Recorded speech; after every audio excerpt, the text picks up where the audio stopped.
I had some nerves burned in my neck. I noticed that I couldn't walk properly. I slapped myself in the face because my hands were moving that quickly.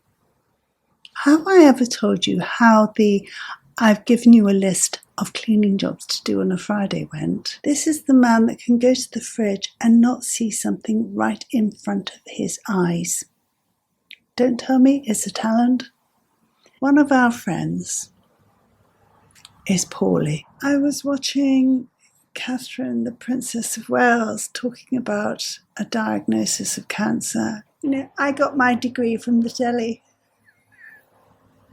Can you imagine? I am medically trained, madam. And I say, oh, yes, I got mine from the television. Well, it's not going to wash, is it? Anyway, hello, everyone. Have you got your coffee? I've actually got coffee, real coffee in this. It was so odd making a coffee to bring up to do ironing with, but I did it anyway. I've got some random thoughts today. I'm just going to bombard you with them and then you'll probably click off before 4 minutes anyway. Last week was a rubbish week. I had so many migraine headaches, but on Thursday last week, I had some nerves burned in my neck. Well, coming from my neck, down my shoulders and down my back, because I've got arthritis in my neck. And I had that done on Thursday. It only took 15 minutes. It was such a quick procedure. But to have that done, I had to make sure that my stimulator was off. And I did that slowly but surely because I don't like the feeling when it goes off. It just feels horrible. And when you switch it back on, it feels horrible. But I did it. And once I'd done it, I was absolutely stunned with the severity of my own condition, how much worse it had got in the last few months, actually, since I last switched it off for an MRI scan.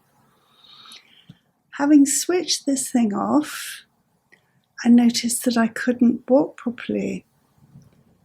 I would judder like my gait was stuttering. My voice was stuttering. Actually, no, it was shaky. It sounded like this, like some elderly dowager in an old film. I tried, well, as it was so early and we'd been up since goodness knows when, I was tired, and every time I yawned, because I'm quite polite, I always put my hand over my mouth, and when I tried to do it, I slapped myself in the face because my hands were moving that quickly, like this. It was quite funny actually, but you know, can you imagine trying to drink anything or eat anything like that? It's just a no-go situation. In fact, I said to my darling boy, I think what I'll do is I'll do one of those spirals to see how well I could do it. And this was the result. Let me get it. There. Now, the one at the top was the one that I did after I'd switched it back on again later on in the day. But that squiggly thing was meant to be a spiral. Shocking, isn't it? But what an improvement afterwards. I thought that I would have a new feature on this channel, right at the end or somewhere near the end, and read you some of the comments that I've had on this channel or tell you about the comments that I've had that have really made me laugh or made me really think. I had 2 comments that made me giggle. One was from our friend Patricia Hayward, our friend. has foxes and badgers coming into her garden, and seagulls. Now, they make a mess all of their own, but badgers are big things. And they have got a trail from somewhere else through her back garden, and her husband decided to put a dirty, great big concrete post right next to the area to try and block it. And blow me, those badgers clawed a hole through her fence and then came in. So instead of trying to battle the badger, instead of trying to battle that problem, he made a little frame for the hole so that the badger can just come through, a bit like a large cat flap without the flap. I thought that was so sweet. It sort of pales my problem with the squirrels into insignificance, really, doesn't it? Having said that, oh my goodness, let joy be unconfined, they've stopped. Since I put those things around my garden, I have not seen hide nor hair of a squirrel. No squirrel has been flipping me the bird on my lawn. None. Not one single squirrel has arrived, and I haven't seen any foxes either. They are miraculous, and they're only about £20 each. So they are well worth the money. Just wish I'd got them earlier. Our friend Elizabeth left me a message, and she was saying that her friend, given that I've been talking about the only sentence that I can say in French, which is "Ne touchez pas le plafond," do not touch the ceiling. That is my only French sentence or conversation piece. Her friend could only say, "The pen is on the table." And one night when she was in France, and when she was a young girl, she was in France, and it was late at night, and she'd left the restaurant. She's walking down the road, and a man was following her.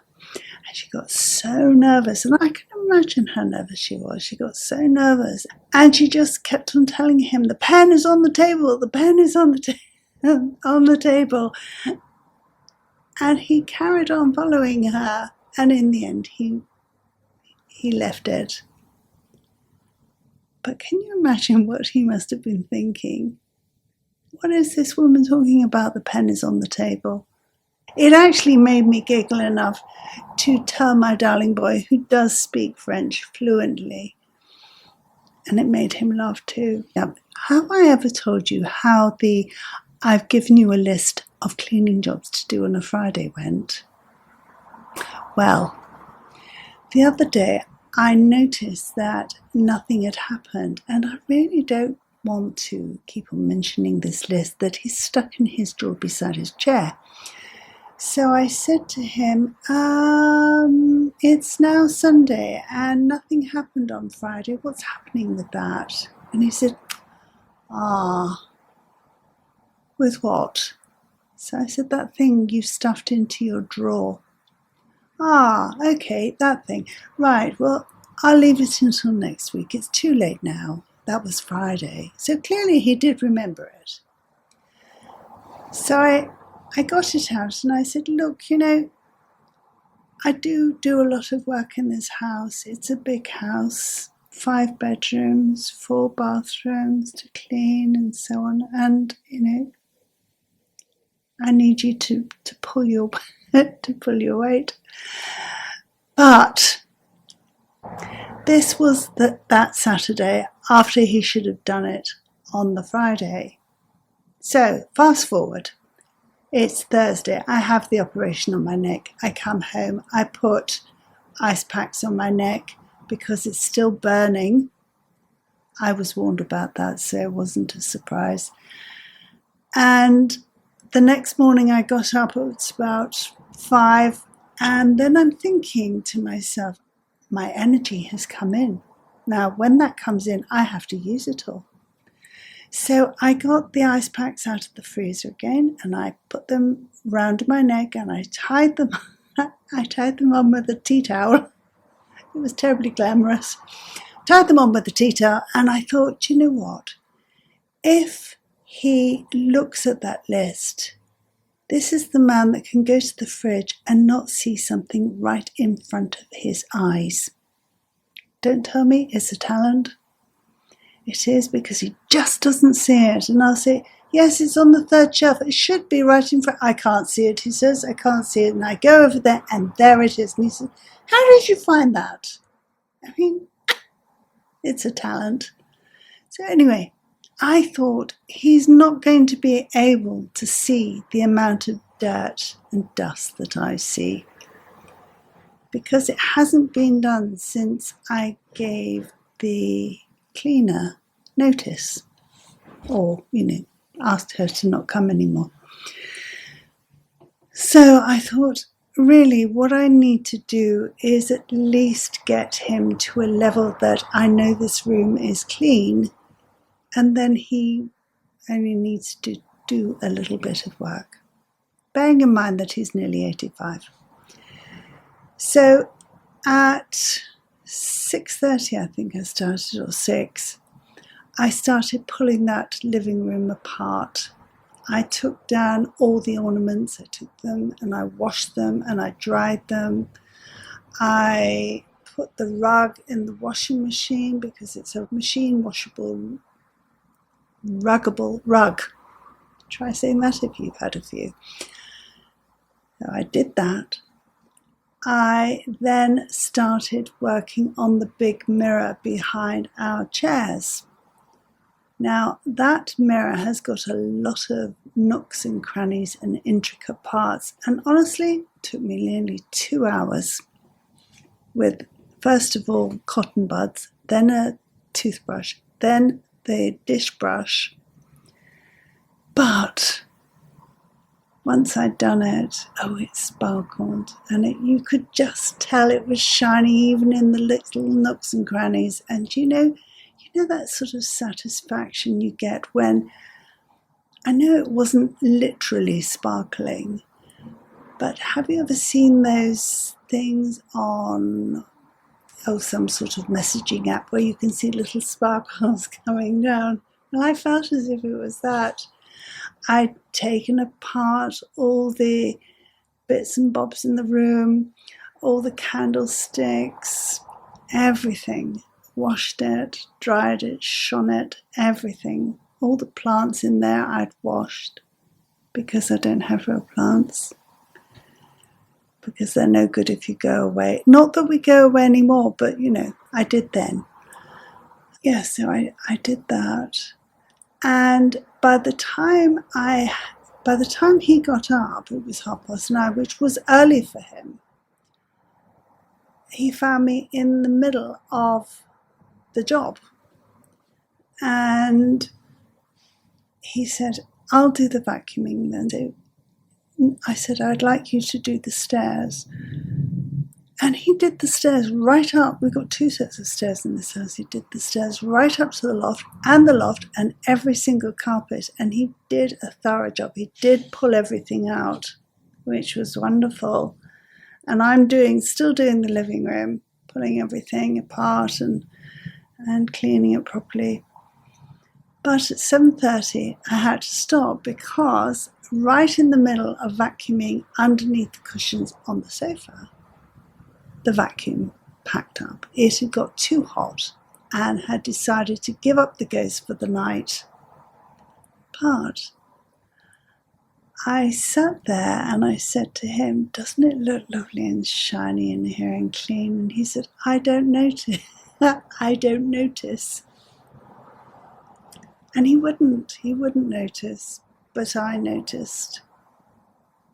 The next day I got up and I had put these things called sliders underneath all the heavy furniture. And that made them easy to slide around the living room so I could vacuum underneath, because by this time the vacuum was working again. And honestly, by the time I'd done that and put it all back together again and put our chairs side by side, because we like to hold hands whilst we were watching television, it just felt lovely in that room. Absolutely lovely. So that's what I did on the day that I was meant to be resting. But, when the energy comes in, you don't know how long it's going to last. So I, for one, feel the need to do it. That said, the following day, that was Saturday, I had no energy at all, and I was forced to do nothing. But I did do some swatching of my new paints, so that was good. I mean, do you do that? Do you have a really, really good deep clean and then feel really wonderful? It's a bit like getting your garden all weeded and your lawn cut and everything, and you see it and it just looks gorgeous. Do you do that? I used to be a cleaner years ago. When my children were small, I used to do cleaning, offices, and party plan to earn money. And yeah, when I used to do the cleaning, I can remember going to work. My friend Jen and I would go on a tandem bike at the time because we didn't either of us have a car. And I can remember the kitchen in that office block was really filthy. The floor was really filthy. It was lino, and it was that sort of indented pattern into this lino, and all the indents were filled with years of grime. And I would go in there and mop it, but I knew that floor could come up beautifully if I just got down on my hands and knees with the scrubbing brush. So one day I went in fully prepared, and although it took me a little while, I got it done and I was so chuffed. Do you know what? Nobody at all said, "Oh gosh, so the cleaners have done our floor." Nobody. But I knew I had, and it did look beautiful. Sometimes you do this just for yourself, for your own, I can't say it's enjoyment, for your own gratification, to know that it is done and you feel better about it.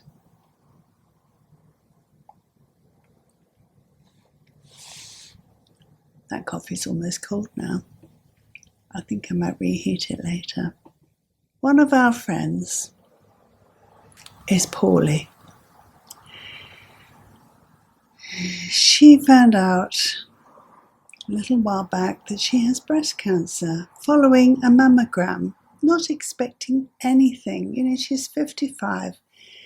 Her name is Jennifer. I've spoken about her on this channel some time ago, and her channel is called Introvert in Alaska. And she is probably the most organized YouTuber I've ever met. When she first started her channel and I subscribed, she would talk about her schedule for this, that, and the other, and she was going to have surgery to correct something on her sinuses or something or other. And she had done videos so that she could put them out whilst she was recovering. And I thought, oh my goodness, what organization. She literally had organized everything. But then she got breast cancer. And she's still trying to do it. But I know, because her breast cancer is estrogen intolerant, or something to do with estrogen anyway, she can't any longer be on menopause medication like hormone replacement therapy. And in other videos, she said that she did have a terrible menopause with terrible hot flashes and mood swings and so on and so forth. And having gone through that myself, when she first got her diagnosis, I thought, oh my goodness, she's going to have to go through that all over again, and it's going to be even worse this time. And how can I help her? And I can only just support her, like we all can. And the other day she put out a video and she was so thankful and appreciative of all the support that she has been getting from people on YouTube, subscribers, friends. It has been wonderful. Now, Jennifer is the sort of person that will, if you have a channel, she will always leave a heartfelt, supportive and encouraging message on your videos. It's never just a quick one line. It is a little work of art that she leaves you. She is such a kind and gentle soul. She has a strong faith, which hopefully is getting her through this time. But there is nothing like our community coming together for somebody who really needs to have her friends around her. And I don't think there can be too many to support her and lift her up during this terrible time. She's had her surgery now, and I think that was Saturday, and she's being reconstructed. But I was watching Catherine, the Princess of Wales, talking about a diagnosis of cancer, and she was saying that even after you've gone through the treatment and the chemotherapy, you are changed. You are changed as a person. It's always going to be there in your mind, and you're not capable of what you were capable of prior to the diagnosis, because you are getting over the chemotherapy, you are getting over the radiotherapy and whatever else you are given. And the only way that I think that we as a group of friends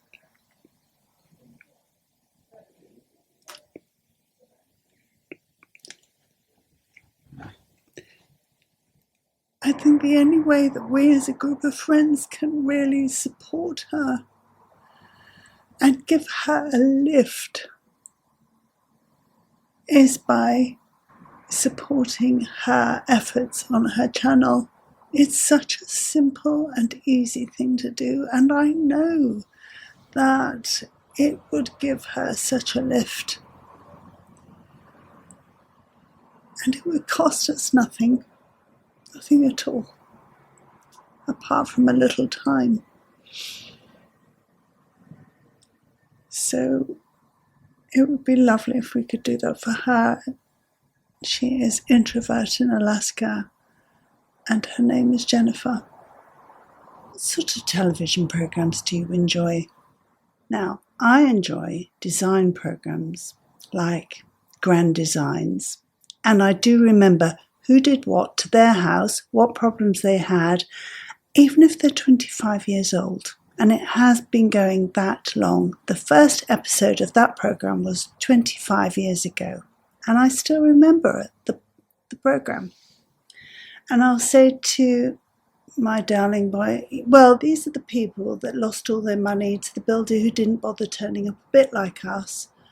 Or, oh, their roof caved in, the joist went wrong, things like that. I can remember all of that. And he never remembers it. And I also like medical programs, real medical programs, people having operations for this, that, and the other. And then I will sit there and I'll say, I bet he's got atrial fibrillation. Now, I don't have a medical degree or medical training, apart from, for your feet. but I've always found it interesting, and I am quite often correct. I got my degree from the telly. Can you, can you imagine? I am medically trained, madam, and I say, oh yes, I got mine from the television. Well, it's not going to wash, is it? Anyway, I enjoy those. Now, my darling boy loves the fishing programs in Alaska. The ones where they're on the Bering Sea and they are fishing for cod and, oh my goodness, or king crab. And they're all trying to outdo each other. He will watch those obsessively. He'll also watch mining programs, gold mining programs. I quite like Freddie, Dodge, and Juan because they do help people. I do enjoy those. I do get fed up with people saying, oh, we've got to get some gold in the box. That does wear thin a bit. He will watch those. But as a retired pilot, he also likes to watch air crash investigations. Now, given that he watches a lot of those, it's a wonder that he'd ever get me onto a plane going anywhere. But he'll sit there and he'll work out why he thinks the plane has crashed. And then he'll tell me at length, by which time I probably zoned out just a little. I hope he doesn't watch this video because he knows that I do that. And he'll say, I told you did that. So do you have any programs that you really, really like to watch? Do you watch those mining programs? Do you watch the air crash ones? Or do you enjoy the design programs? I think I enjoy the design programs because I used to have an interior design business. And I also love designing our own house and what goes where. And then actually, I'm not one for constantly changing it either. Once I get the look that I'm looking for, I am satisfied and I can move on. So what's your favourite program type? Oh my goodness, this video currently is at 31 minutes. Now I'm going to have to edit this down to something more acceptable because otherwise you will be bored out of your minds and you'll be saying to me, Imogen, please put the coffee down and go home. Yes, maybe you should. If you have got this far, well done. I am astonished. And thank you for watching. Lots of love. Bye-bye.